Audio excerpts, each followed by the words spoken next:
نحمدہ ونصلی علی رسولہ الکریم اما بعد فاعوذ باللہ من الشیطان الرجیم بسم اللہ الرحمن الرحیم رب اشرح لی صدری ویسر لی امری واحلل عقدۃ من لسانی یفقہوا قولی آمین اللہم صلی علی سیدنا و مولانا محمد وعلی آل محمد وبارک وسلم۔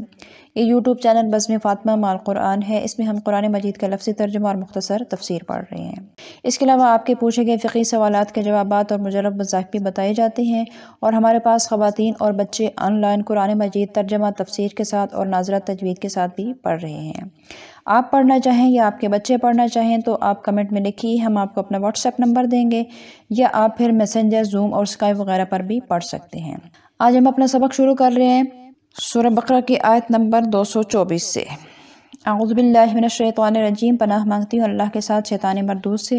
بسم اللہ الرحمن الرحیم، اللہ کے نام کے ساتھ شروع جو بڑا ہی مہربان ہمیشہ ہی رحم فرمانے والا ہے۔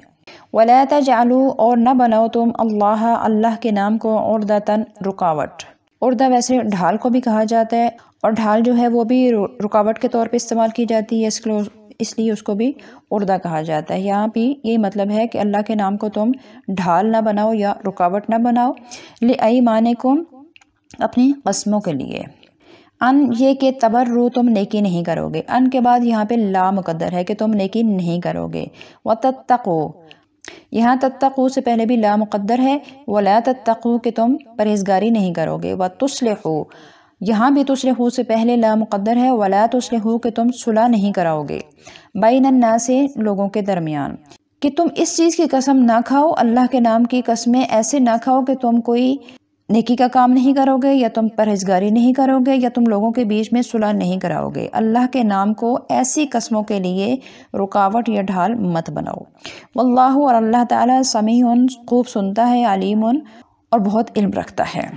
بعض نادان لوگ قسم اٹھا لیا کرتے تھے کہ وہ ماں باپ کے ساتھ بات نہیں کریں گے، یا اپنے کسی بھائی بہن کے ساتھ وہ قطع تعلق کر لیں گے، اور جھوٹی گواہی وہ ضرور دیں گے، اور پھر اپنی قسموں کی وجہ سے اپنے آپ کو نیکی نہ کرنے کا وہ پابند سمجھ لیتے تھے، اور یہ آج کل بھی رواج عام ہے۔ تو اس آیت میں یہ بتا دیا گیا کہ نیکی نہ کرنے پر اللہ کے نام کی قسمیں مت اٹھاؤ۔ حضور علیہ الصلوۃ والسلام کا ارشاد گرامی ہے کہ اگر تم کسی کام کی قسم اٹھا لو اور پھر اس سے دوسرا کام نیک معلوم ہوتا ہو، تمہیں زیادہ اچھا معلوم ہوتا ہو، تو وہ تم نیک کام کر لو اور اپنی قسم کا کفارہ ادا کر دو۔ یعنی اللہ کا نام پاک نیک کام نہ کرنے کا ذریعہ مت بناؤ۔ اور قسم توڑنے کا کفارہ یہ ہے کہ 10 مساکین کو 2 وقت کھانا کھلا دیا جائے، یا انہیں درمیانی کوالٹی کے کپڑے پہنا دیے جائیں، یا پھر 3 روزے رکھ لیے جائیں۔ یعنی کھانا کھلانے اور کپڑے پہنانے میں تو آپ کا مال بھی خرچ ہوگا، اور اگر کوئی غریب آدمی ہے کہ وہ اس کی استطاعت نہیں رکھتا تو وہ 3 دن کے روزے رکھ لے اور اپنی قسم توڑ دے۔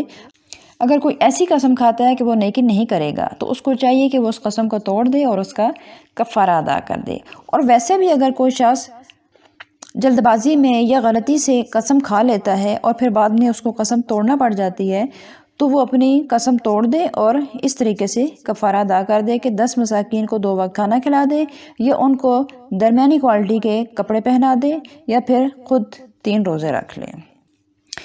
لا یؤاخذ، نہیں مؤاخذہ کرے گا، تم سے اللہ باللغو، لا یعنی فی ایمانکم، تمہاری قسموں کے بارے میں، یعنی تمہاری لغو اور لا یعنی قسموں کے بارے میں تم سے کوئی مؤاخذہ نہیں ہوگا۔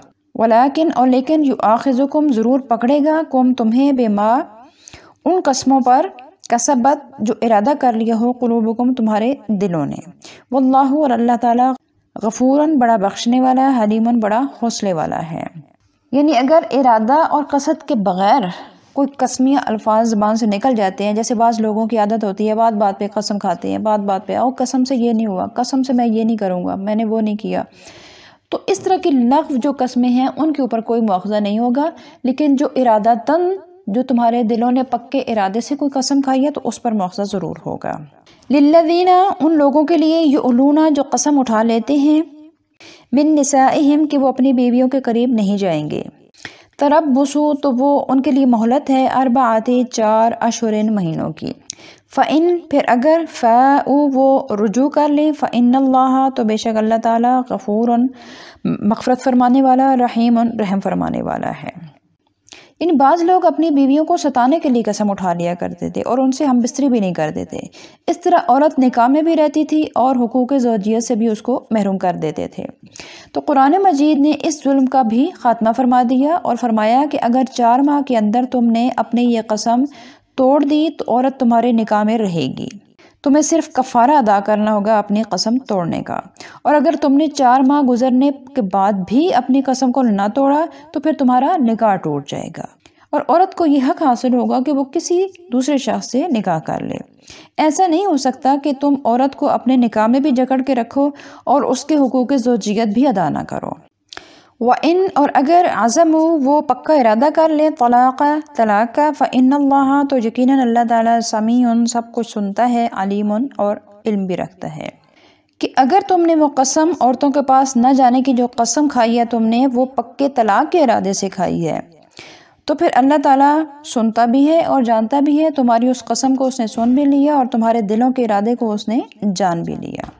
اپنی اگلی ویڈیو میں ہم دوبارہ آپ کی خدمت میں حاضر ہوں گے، یہاں سے آگے کچھ مسائل طلاق اور عدت کے متعلق شروع ہو رہے ہیں، تو اگلی ویڈیو میں ہم ان کو بیان کریں گے۔ تب تک کے لیے اجازت دیجیے، اپنا بہت سارا خیال رکھیے گا۔ السلام علیکم ورحمۃ اللہ وبرکاتہ۔